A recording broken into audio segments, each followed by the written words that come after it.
Shalom, selamat pagi rekan semua. Apa kabar di hari ini? Saya mempercayai kasih karunia Allah, yaitu kemampuan, kesanggupan, kekuatan Allah. Setiap peristiwa-peristiwa hidup yang akan kita hadapi sepanjang pagi ini. Bapak Ibu, rekan sahabat yang diberkati oleh Tuhan Yesus, saya teringat satu ayat Alkitab di kitab Amsal yang berkata bahwa ada banyak jalan yang disangka orang lurus, tapi ujungnya menuju maut. Amsal berkata demikian karena penulis kitab Amsal punya pengalaman tentang kehidupan, bagaimana dia memindai hidup. Dia melihat peristiwa-peristiwa hidup di sekelilingnya. Dia juga belajar dari orang tuanya, yaitu Raja Daud, bagaimana Raja Daud menjalani kehidupan. Dia menyaksikan dengan mata kepala bagaimana ayahnya memimpin kerajaan Israel. Ada begitu banyak peristiwa-peristiwa hidup, dan salah satu peristiwa hidup yang dia alami adalah bagaimana melihat kakaknya Absalom mencoba merebut kerajaan dari ayahnya. Dan kemudian dia menulis bahwa ada banyak jalan yang disangka orang lurus, tapi ujungnya menuju maut. Pada bagian yang lain, kitab suci berkata dalam Yohanes pasal yang ke-14 ayat yang ke-6 bahwa aku adalah jalan, kebenaran, dan kehidupan. Aku di situ merujuk kepada Kristus Yesus, dan Yesus yang mengatakan perkataan itu. Artinya menutup kemungkinan kepada orang lain, kepada pribadi yang lain. Jadi only Jesus the way to heaven. Hanya Yesuslah jalan kehidupan ke surga, tidak ada jalan yang lain. Ini juga selaras dengan apa yang dikatakan dalam Ibrani pasal yang pertama ayat yang ketiga. Kemudian dalam Kisah Para Rasul pasal yang keempat ayat yang ke-12, bahwa tiada nama lain yang memberikan keselamatan di bumi ini, hanya nama Tuhan Yesus saja. Ada ribuan nabi, ada ratusan bahkan banyak agama di dunia ini, tapi kekristenanlah yang unggul di atas semuanya karena pribadi Yesus itu. Karena itu saya ingin katakan bahwa memulai hari ini, mari kita mulai dengan Sang Pemberi hidup. Mari kita mulai dengan jalan itu, supaya hari ini perjalanan hidup kita, peristiwa-peristiwa hidup yang akan kita hadapi, peristiwa-peristiwa iman yang kita hadapi, kita tahu bahwa dari mana kedatangnya pertolongan kita, bahwa pertolongan kita datang daripada Tuhan yang menjadikan langit dan bumi ini. Karena itu saya selalu ketika berdoa, saya selalu minta Tuhan, ada banyak jalan.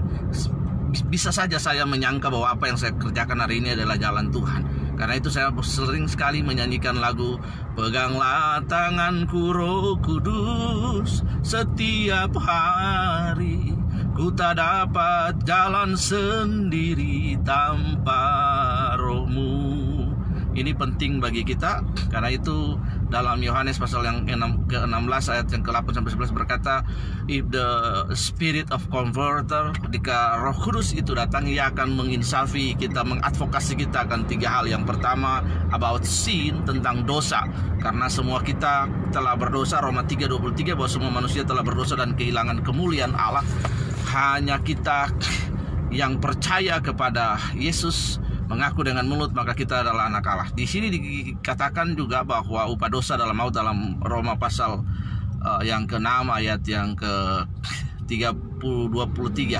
Karena itu Yohanes pasal 3:16 berkata, karena begitu besar kasih Allah akan dunia ini, Dia menguraikan yang tunggal supaya setiap saudara dan saya yang percaya kepadanya tidak binasa, melainkan memperoleh hidup yang kekal. Dalam Efesus pasal 2 ayat yang ke-8-9, Efesus pasal 2 8-9 berkata bahwa oleh iman kita diselamatkan. Itu bukan hasil usaha kita, itu bukan perbuatan kita, tapi pemberian Allah, the grace of God. Itulah sebabnya kekristenan percaya bahwa all of us saved by grace, not by works. Karena itu Bapak Ibu Saudara yang dikasihi oleh Tuhan, sebelum kita melakukan aktivitas kita di hari ini, mari kita memulai hari kita dengan Sang Pemberi kehidupan.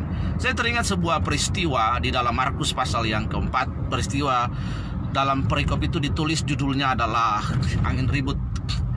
Dalam peristiwa itu ketika Tuhan Yesus sudah memberi makan 5.000 orang dengan 5 ketul roti dan 2 ekor ikan.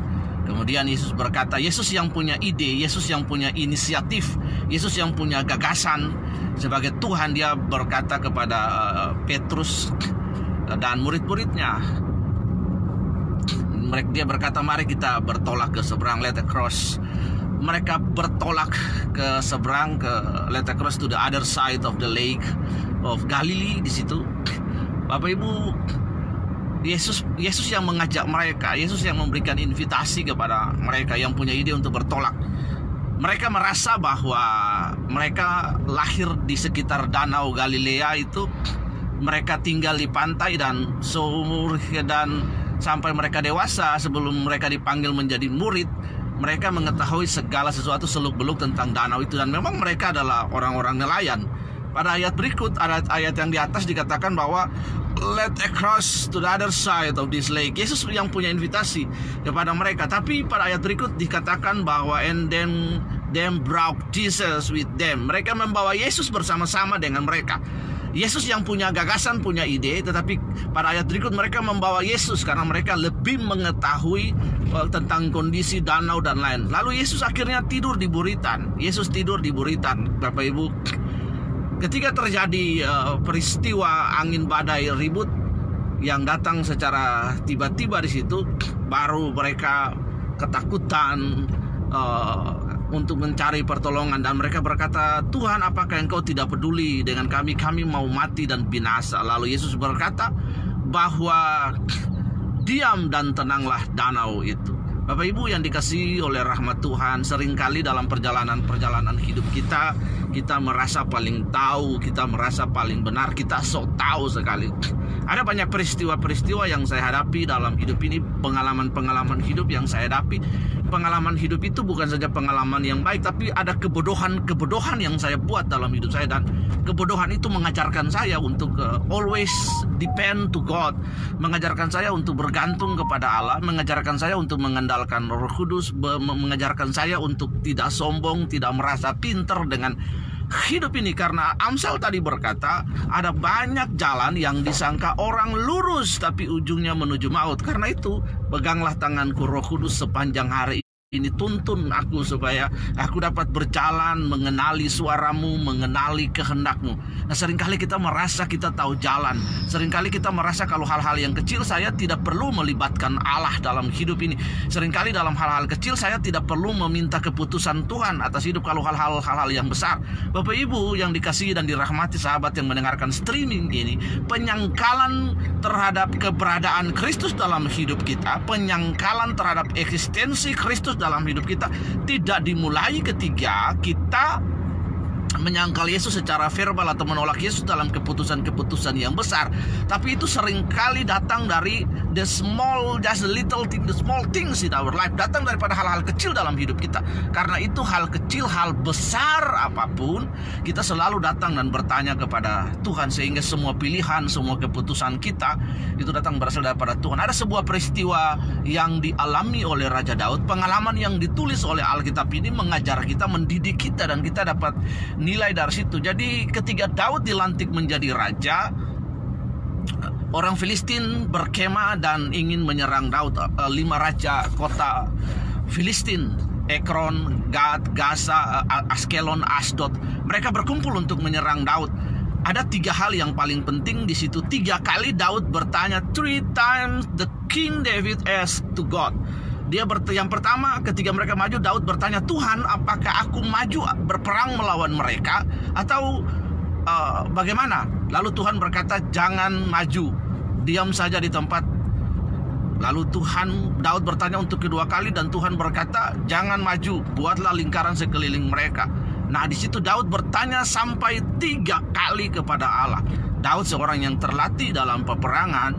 Daud seorang yang terbiasa dengan medan perang, menghadapi singa, beruang, dan lain sebagainya. Seringkali kita merasa kita ahli dalam bidangnya kita merasa kita ahli dalam yang pengalaman hidup, karena kita yang mengalami hidup itu kita tahu. Tapi sebenarnya yang membentangkan kehidupan di depan kita itu adalah Tuhan. Ada begitu banyak kebodohan dalam pelayanan, dalam hidup ini yang saya buat. Tapi setelah itu saya mengerti saya salah, saya minta ampun sama Tuhan. Karena itu sebelum saya lakukan segala sesuatu, saya bertanya kepada Tuhan, apakah ini sesuai dengan apa yang Kau mau? Tuhan, ini bagaimana, berikan impresi, berikan pengertian, berikan understanding, berbicara melalui orang-orang dekat di sekeliling saya, istri, anak, para rekan dan sahabat dalam pelayanan yang ada bersama-sama dengan kami. Itu sangat penting sekali. Karena seringkali kita rentan, kita merasa bahwa yang jalanin hidup saya, yang menjalanin hidup saya, dan saya sudah punya pengalaman. Amsal berkata ada banyak kuda dalam peperangan, ada banyak kereta peperangan, ada siasat yang kita buat, tapi kemenangan ditentukan oleh Tuhan. Karena itu penting sekali, before we do the holy activities in this day, let's come to God. Mari datang kepada Tuhan, tanya Tuhan, apa yang kau mau sepanjang hari ini? Pegang tanganku, peganglah tanganku Roh Kudus setiap hari. Ku tak dapat jalan sendiri tanpa Roh-Mu. Bawalah diriku kepada segala kebenaran, agar ku tidak tersesat mengikuti jalan-Mu. Ini penting sekali bagi kita untuk memulai hari dengan Tuhan. Seringkali pengingkaran, penyangkalan kepada Kristus itu bukan karena kita menolak Yesus atau murtad, tapi dimulai dengan hal-hal yang kecil. Penyangkalan itu terjadi artinya kita seringkali tidak melibatkan melibatkan Allah dan eksistensinya dalam hidup kita, dalam pilihan-pilihan hidup. Kita merasa bahwa Allah hanya bisa terlibat dalam hal-hal yang besar, yang sulit dalam hidup kita, tapi hal-hal yang kecil kita merasa kita mampu. Bapak Ibu, Tuhan paling benci dengan yang namanya dosa kesombongan. Karena itu ketika seseorang merasa dia bisa, seseorang merasa dia sombong, disitulah awal kejatuhannya. Allah, ketika kita sombong, maka secara otomatis kita menjadikan diri kita musuh Allah. Bapak Ibu yang dirahmati dan dirahmati oleh kasih karunia, ketika kita menjadi sombong dengan hidup ini, maka automatically kita sedang menjadikan diri kita the enemy of God, menjadikan diri kita musuh Allah. Karena itu mari Bapak Ibu yang dirahmati oleh kasih karunia Tuhan, di dalam Yeremia pasal yang ke-17 Tuhan berkata, terkutuklah orang yang mengandalkan kekuatannya sendiri, tapi diberkatilah orang yang mengandalkan Tuhan. Dia seperti pohon yang ditanam di tepi aliran air yang menghasilkan buah pada musimnya. Jadi mari Bapak Ibu yang dikasih, kita adalah manusia yang diciptakan, kita memiliki kerentanan dalam hal apapun. Karena itu mari dalam hidup kita selalu belajar untuk have a spirit to depend to God, memiliki roh untuk bergantung kepada Allah. If we not depend to God, waduh, kalau kita tidak bergantung kepada Allah dalam berbagai situasi, pilihan-pilihan hidup dan keputusan, celaka sekali hidup kita Bapak Ibu yang dikasihi oleh Tuhan. Itulah sebabnya Mazmur 121 itu hebat sekali, dikatakan, dari manakah datangnya pertolonganku? Aku melayangkan mataku ke gunung-gunung, dari manakah datangnya pertolonganku? Bahwa pertolonganku ialah dari Tuhan yang menjadikan langit dan bumi ini.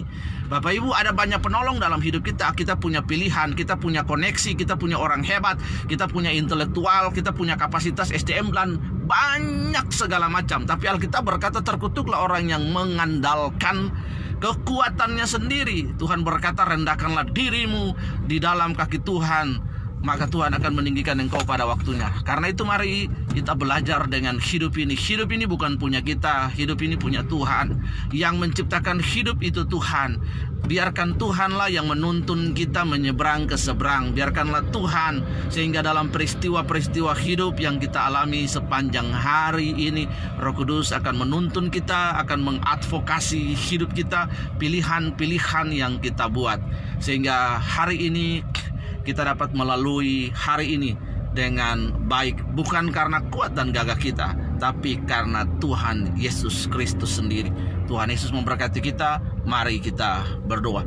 Bapa, hamba berdoa pagi hari ini, Tuhan memberkati setiap pribadi yang mendengarkan streaming yang sederhana ini. Yang pertama, hamba berdoa ajar kami supaya kami tidak gegabah dengan hidup ini. Kami mau melibatkan Allah dalam hal-hal yang paling kecil, bahkan sampai hal-hal besar, semua pilihan dan keputusan kami. Karena kami tahu hidup ini, Tuhan, adalah milik-Mu. Engkau yang membentangkan hidup kami, Engkau mengizinkan kami melalui hari ini. Karena itu kami minta Roh Kudus pegang tangan kami, bimbing kami, berikan pengertian kepada kami. Karena ada begitu banyak jalan yang disangka orang lurus tapi ujungnya menuju maut. Kami mau mengikuti Engkau, jalan kebenaran dan kehidupan, agar kami sampai kepada Bapa. Kami tahu bahwa pertolongan kami dalam menjalani hari ini, apapun Tuhan, datang daripada Tuhan. Berikan kami hikmat, berikan kami damai sejahtera. Apapun sulitnya kehidupan yang akan kami alami, kami tahu Roh Kudus penolong kami, dan Roh Kudus akan memberikan kekuatan dan jalan keluar apapun yang akan kami hadapi sepanjang hari ini. Ajar kami supaya kami memiliki reaksi yang benar, sehingga keputusan yang benar apapun peristiwa yang kami hadapi sepanjang hari ini. Di dalam nama Tuhan Yesus, berkati rumah tangga mereka, pribadi mereka, semua pergumulan-pergumulan hidup yang mereka hadapi sepanjang hari ini. Tuhan, tolong mereka kesulitan-kesulitan hidup pada jalan keluar bersama dengan Yesus. Kami berdoa dan mengucap syukur melalui peristiwa-peristiwa hidup Tuhan, bahkan yang sampai titik nadir sekalipun iman kami bertumbuh di situ, Tuhan. Kalau peristiwa-peristiwa hidup yang kami alami begitu sulit, Tuhan, tolong kami dan berikan kami kemampuan dan kekuatan supaya kami dapat menyelesaikannya dengan baik. Terima kasih Tuhan, sepanjang hari ini kami minta Roh Kudus pegang tangan kami, bimbing kami, berikan damai sejahtera, dan akhirnya semua yang manis, semua yang sedap didengar, yang disebut kebajikan, kami memikirkan semuanya itu supaya kami tidak galau, kami tidak halu, kami tidak cemas, kami tidak khawatir. Karena Yesus, di dalam nama Tuhan kami bersyukur sepanjang hari ini. Datanglah kerajaan-Mu, jadilah kehendak-Mu, pergilah kerajaan kami, biarlah kerajaan-Mu datang supaya Engkau dapat bertahta dan memerintah dalam hidup kami. Segala hormat, segala puji, karena Engkau yang punya kerajaan dan kuasa sampai selama-lamanya. Haleluya, amin. Tuhan Yesus memberkati kita sepanjang hari ini, saudara yang diberkati oleh Tuhan Yesus. Hari ini saya sedang dalam perjalanan ke kota Denpasar untuk mengikuti acara pelantikan sebagai Ketua DPD Forum Indonesia Anti Narkoba di Pulau Bali. Tuhan Yesus memberkati kita sepanjang hari ini, apapun pekerjaan kita. Tuhan Yesus memberkati semua aktivitas kita. Tuhan Yesus memberkati. Shalom. Kyrie eleison, Immanuel, Maranatha. Kyrie eleison.